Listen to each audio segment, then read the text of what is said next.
Hello everybody. Welcome to Impact Talks, the show where we explore how organizations and individuals are creating positive change in India and the world at large. I'm your host Adarsh, and today I'm delighted to have with me Ms. Dhuwarakha Sriram, Chief Generation Unlimited or YuWaah, Youth Development and Partnership at UNICEF with me. Ms. Dhuwarakha Sriram is a national of Sri Lanka and an international development expert with more than 22 years of strategic planning and programming experience with UNICEF and UNHCR in the areas of adolescent and youth development and participation, gender, and child protection.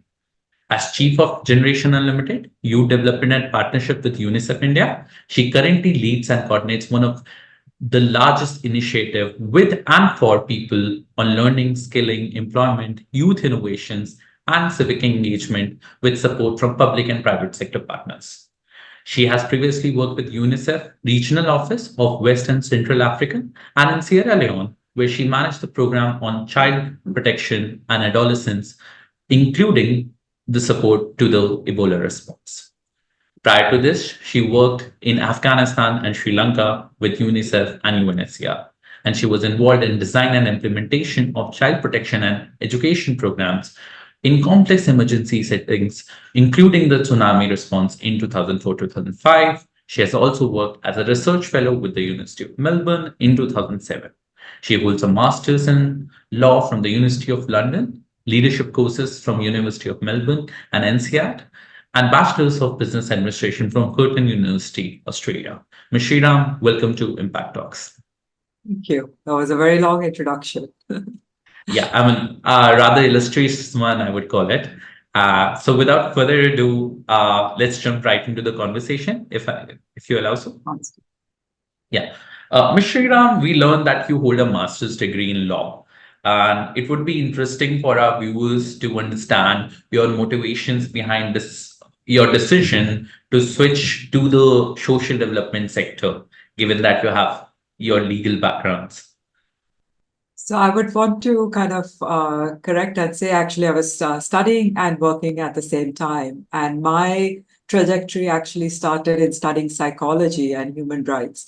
Coming from a background, both personally, that affected me as well. So one of my family members had mental health issues.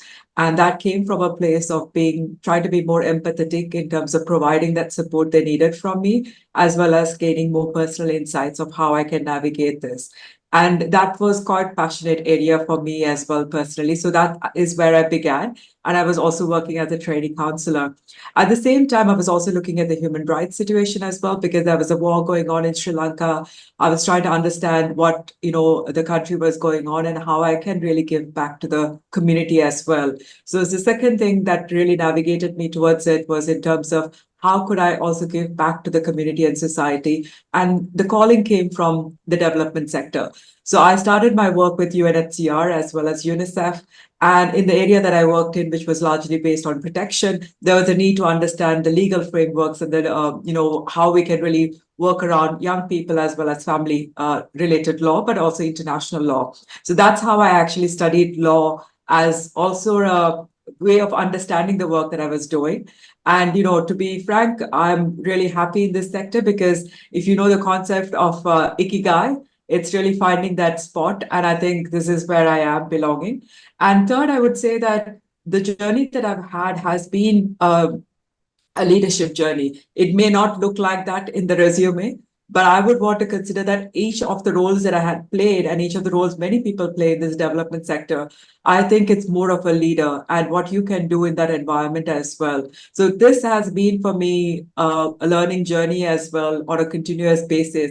And each of those roles have defined who I am and what I want to do in future as well.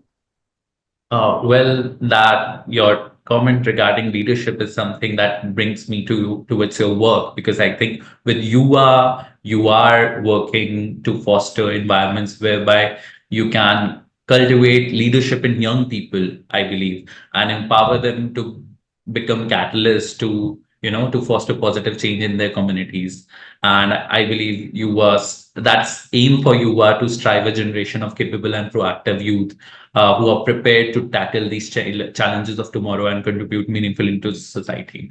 For the benefit of our audience, it would be great if you could briefly elaborate on the what is the concept of YuWaah and how does this model successfully provide young individuals with the vital skill set that is meant to address the ever-changing needs of our workforce. In 2018, UNICEF made a very bold commitment at the global level in terms of how they can support young people as they transition from childhood to adulthood.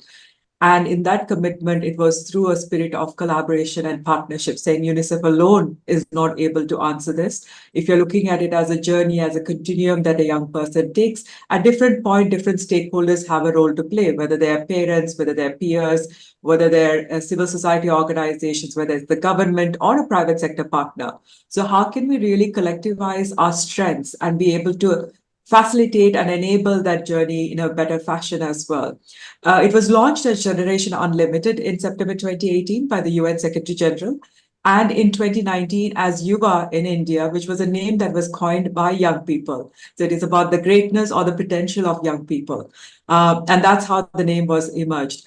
It's a public-private youth partnership platform. So most people might have heard about public-private partnership models. We're saying that young people are an important stakeholder and a partner to collaborate with. So we mobilize the ecosystem of partners, whether they're young people, whether it's the government, the private sector, foundations, UN agencies, civil society organizations, and look at how we can collaborate and convene these different stakeholders to come up with solutions that work and how can we really scale them up and sustain them, or where there are white spaces, especially for vulnerable populations like young people with disabilities, how can we co-create these solutions together with those young people and look at how we can better design these solutions together with them and implement it together with them as well. We're also looking at how do we leverage not only the financial resources, but the technical expertise, the networks, the tools, the innovations that different stakeholders bring, especially from the private sector side as well. And lastly, but most importantly, is the evidence generation side of it. So it's not just about young people participating in our work, but also that they are treated as an equal partner, that they give feedback as well as their voices are not only heard, but they're part of the solution as well as implementation of it, and how we can really cater as well as work for their lived realities because it's not a heterogeneous community. So how do we ensure that every young person in India has access to those opportunities as well as make an informed choice about accessing those opportunities? Right. I'm working with government of Punjab. It was, I mean, I am aware about how Yuva works in the engagement of youth, and I have seen that how through the course that program has tried to engage people, whether it's through new age mediums like WhatsApp, which is not something that previously was happening. So I want to go deeper with this and want to understand how Yuva empowers these emerging leaders to tackle those societal issues. What does that really goes in? Whether it's the modules, whether it's the how Yuva is able to achieve that and enable these young leaders to play a positive role in their communities. I would kind of zoom out and say what are the approaches, and then maybe look at what are the channels that we deliver, and that's like Mhm. caters to the needs, but also of interest of young people as well. Like WhatsApp is a new age reality as well. So how do you Right. gamify and learn with them and give them bite-sized modules and not a 100-hour course, etc. Right? To just get the appetite, and then they can have that philosophy. So I would say that we work with young people in terms of the first one I would say is in terms of skills and mindsets. And I think this is a very important area. And a lot of people think skills is about vocational skills, but this is largely focusing on 21st century skills.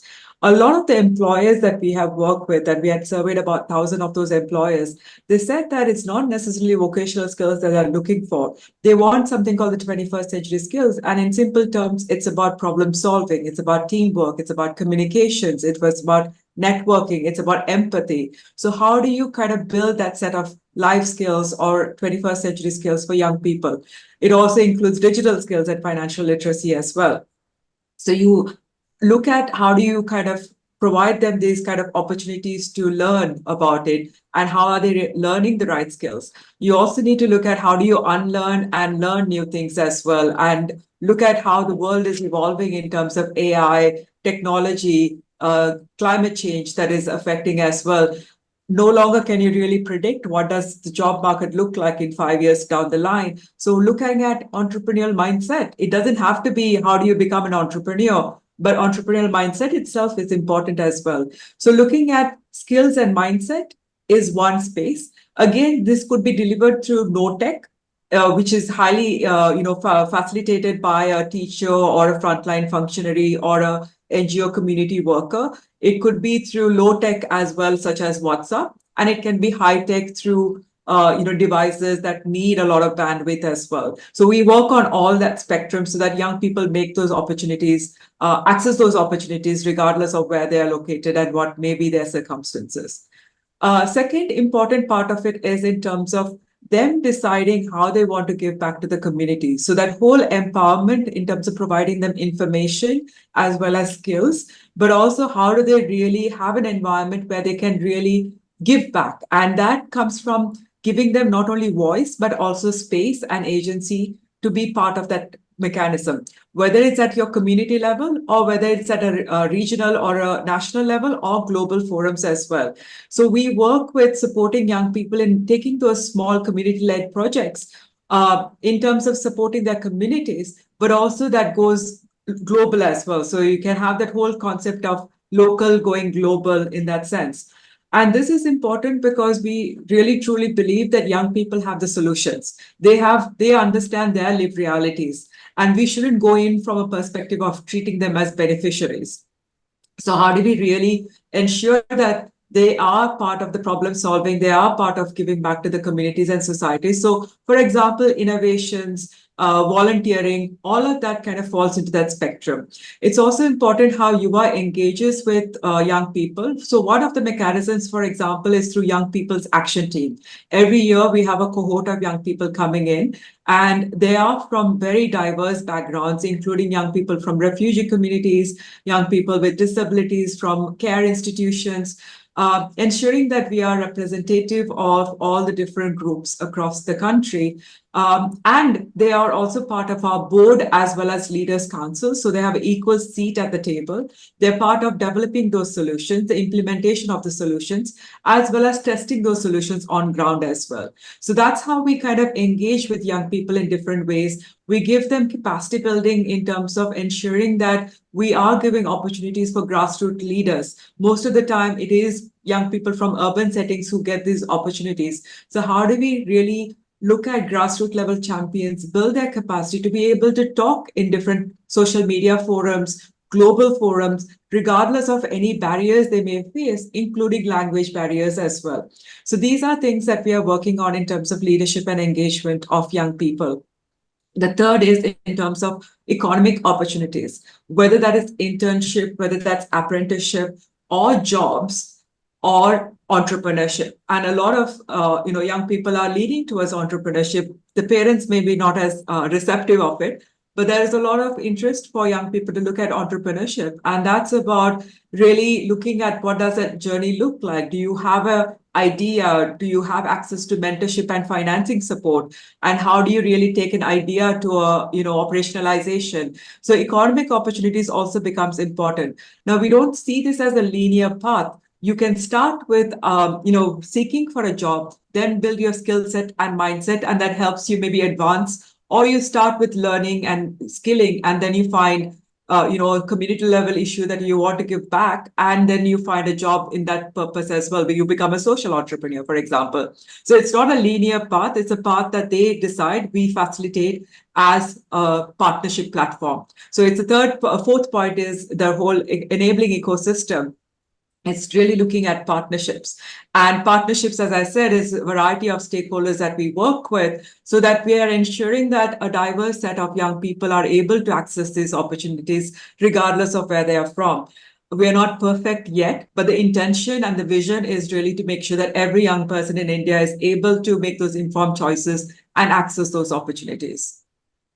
Well, I guess the with the depth and the approach that you just elaborated, it really tells us about the the depth of the program itself and how it's trying to contribute towards the enablement of, like you rightly mentioned, the communities which are undernourished, or which requires more empowerment than others. And you mentioned the point about that is global and local continuum, and you also mentioned about points which are emerging areas like climate change. You mentioned AI. You mentioned I think my audience would also be interested in knowing that, according to you, Ms. Sriram, what are the emerging trends and opportunities in youth development that YuWaah as an model is eager to explore and utilize, and in order to achieve its mission, whether it's in India or whether it's at global level? What are those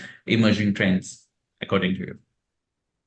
I think we have a twofold, approach. One is existing issues and how do you address those issues in new ways, or continue and scale up and sustain the ways that is working as well. But we also need to be dynamic and innovative as well, and be able to predict those trends. And are we really ready with, approaches that can counteract or kind of leverage those trends as well in a positive way? So for us, a couple of things that are, I would want to frame it in a more positive way, because, you can also look at it as glass half full or empty, or you have a glass. One is in terms of digital innovations and technology. And for us, there is a lot of negativity around it as well, saying that not every young person or every person in the globe are able to access it, but the world is going towards it. Chatbot is something we were all not prepared of, and now we are really going at an advanced speed that we are still yet to comprehend what does it mean. So leveraging those digital tools and technologies, especially in terms of, let's say, development sector, whether that's learning or skilling or healthcare for that matter, is really important, because I think that is, if you start looking at technology as a enabler and not as a solution, it becomes much more easier for us to work and leverage that. So if you have a young person who has certain difficulties in learning a particular way, AI can be leveraged to maybe customize that learning pathways as well. If a young person has challenges in terms of accessing devices, can you work with private sector firms who are looking at connectivity as well as providing access to certain devices to come and solve for that issue? So how can you really leverage some of the emerging opportunities that is coming in terms of digital innovations and technology? At the same time, look at what are some of the risks and mitigation measures that we need to have in place. Online safety and protection becomes a huge area for us to work with, especially as more and more young people are accessing these platforms. There's a lot of deep fake, videos and news that are coming out. So are we able to kind of counteract that in terms of risks that are emerging is one thing. The second, I would say, and that's a big thing that's coming up, is the Sustainable Development Goals. We still have only 5.5 years to go for it. Are we really ready? And are we really leveraging our efforts around this? And my children kept asking me, because they studied about sustainable development goals, what is your favorite goal? And I said, actually, it's goal number 17, partnerships. Because if we cannot achieve any of those goals if we do not have a partnership and a collaborative spirit to address it. So looking at where are we as a country, but also globally, where are different countries, how can we really help each other be able to achieve the sustainable development goals? India could be and is a leader for the global south. So really looking at that space as one of the second trends. This also includes one on climate change and sustainability. It's coming across more and more strongly by not only governments, but actually from young people themselves. They're really concerned about what does it mean for the future, if not for the present. So that's something that I would say is a huge issue to be looking at. And as I said, cross-sector partnerships is something we truly believe in. It is the way of working. It has to be the way of working for the future as well. And how can we really collaborate? Let me give you one example of how we are looking at it. Together with a few of our stakeholders, we are looking at the future of skills and jobs, whatever that we may be able to predict. I have to say, we are really not sure where we are going with this whole thing. And looking at the impact of twin transition of AI and green, especially on adolescent girls and young women. It starts out broad in terms of skills and jobs, looking at the impact of green and AI, two emerging big trends that are happening on adolescent girls and young women, and that's a more a group that needs a much more intentional focus as we are trying to address a lot of the gender parities and equities as well, not only in India but also globally. So I think these are things, and how you can really get there is through cross stakeholder partnerships that we're trying to achieve this. Right. And I believe you rightly said that while AI is, bringing the word closer, and but there is nothing apart from partnership and collaboration that can bring different stakeholders together. And like you said, youth cannot be one person's responsibility or a government's responsibility. It has to be collaborative effort needs to go into in order to ensure that we are able to curate and tackle those challenges which you rightly mentioned, whether it's respect to online safety and others. And since you mentioned that goal 17 is your favorite goal, and my question is that while you do collaborate and you do form and formulate these partnership, how do you ensure that these partnerships which you are formulating are also taking care of marginalized individuals, are also taking care of young people who are, like I said, are not from those empowered or are from the underserved communities? How we ensure inclusivity in this approach? I think it's a question.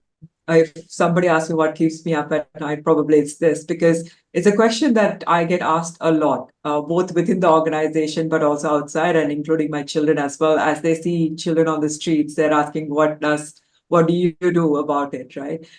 Um, I think one is starting from a space of that it's possible.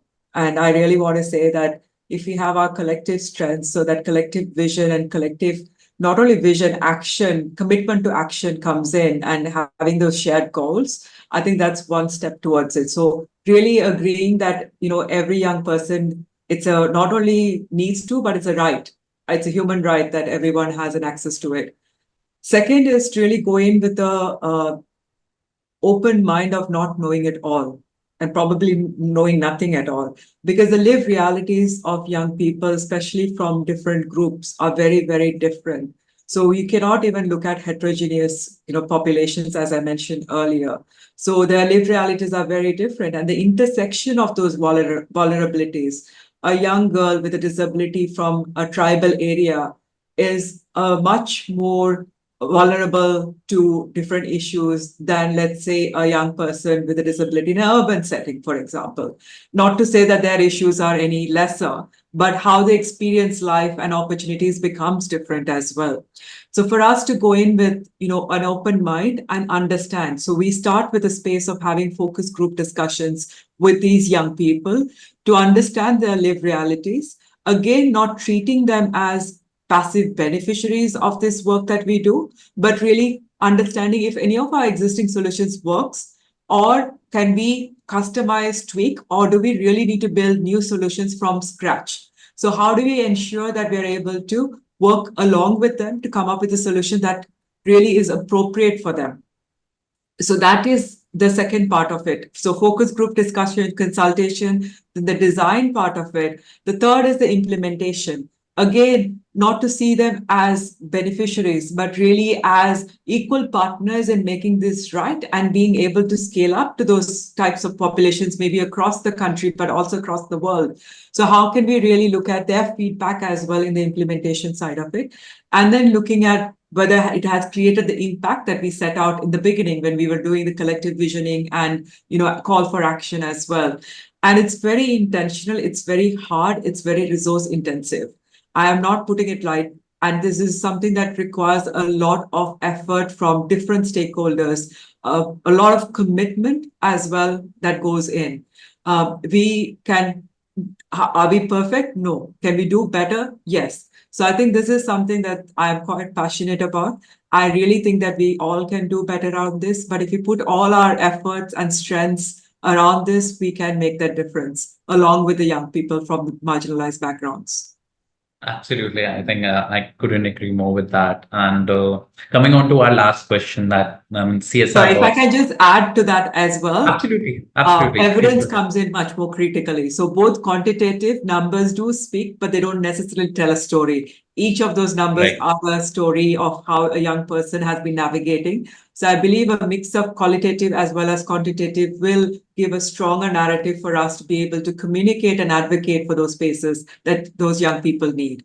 Sorry. Yes, let's go to the No, next no, question. no problem. I mean, I think that adds to the perspective of what the that you were building up, and that really helps it. But like I said, coming on to our last question for this conversation is that CSR Box is preparing a compendium of aspirations, envisioning India and its social development sector at its 100 years of independence. So my final question to you, Ms. Sriram, is even and you do, since you did mention India as the leader of the global South, uh, as a country, according to you, what would India of 2047 would look like? What role do you envision for India, and what role do you see India playing, whether it's in India or at the global level in the social development sector?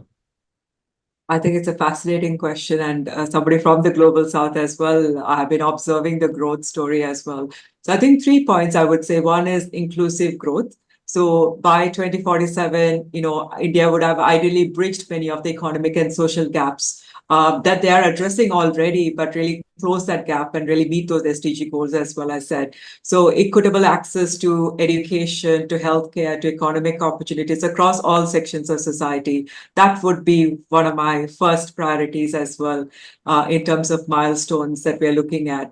And really efforts to focus on engaging, those who are left behind sometimes in that economic growth as well that happens. So how can we make sure that it's uniformly distributed across all communities?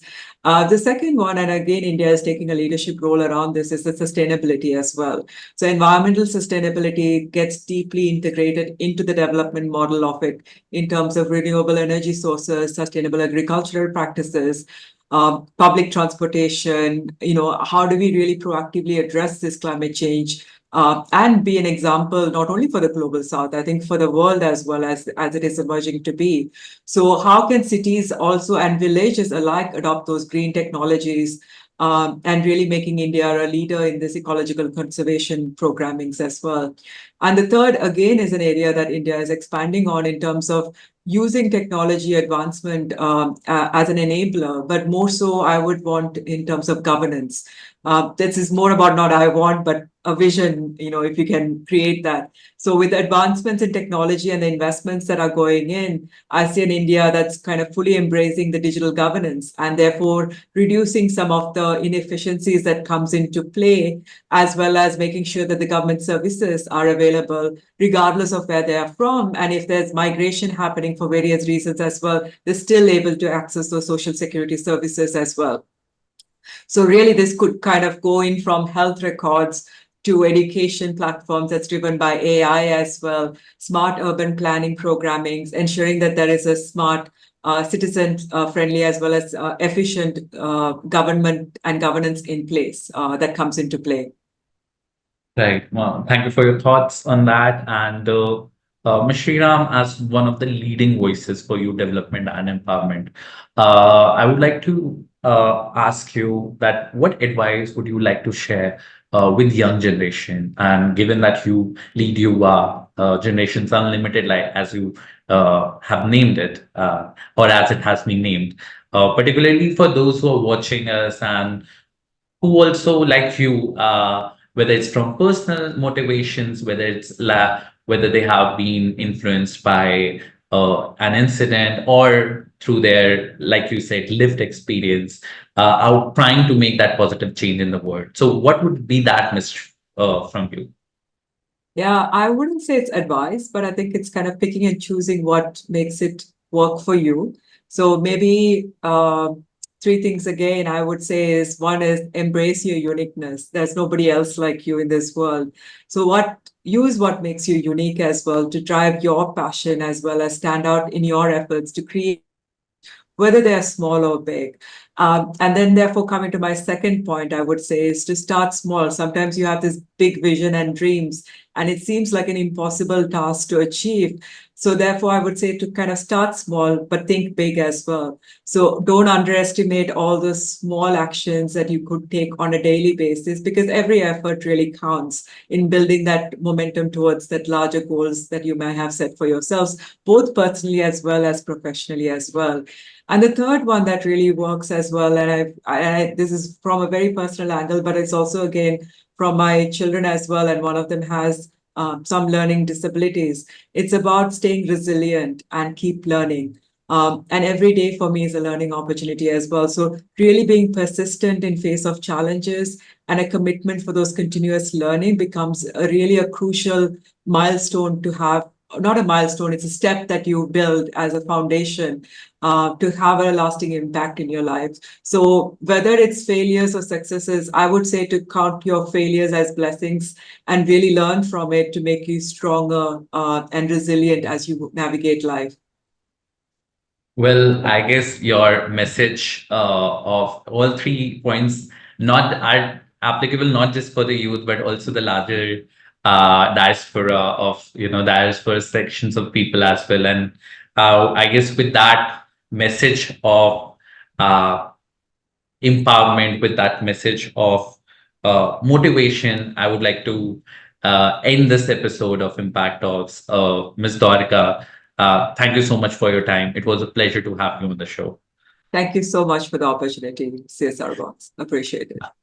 And lastly, I would like to thank our audience for tuning in. My name is Adarsh, and this was Impact Talks, the show where we bring you the inspiring stories of people and organizations that are making difference in the world. Thank you, and have a nice day. Thank you, ma'am. Thank you so much for your time. And it's been a pleasure to have this conversation with you. It was very engaging. Like I said, I have been involved in few of the aspects of you when I was working back in 2020, 21. Yeah. And this was it was very enriching to know how deeply UNICEF and under your directions working for that goal. Thank you so much, really. And I really appreciate the effort and time. I know you had to step in at the last moment as well to do this. So thank you so much. It was my pleasure. Pleasure was all mine. Thank you so much. Thank you. Bye. Thank you. Bye. Take care. Take care.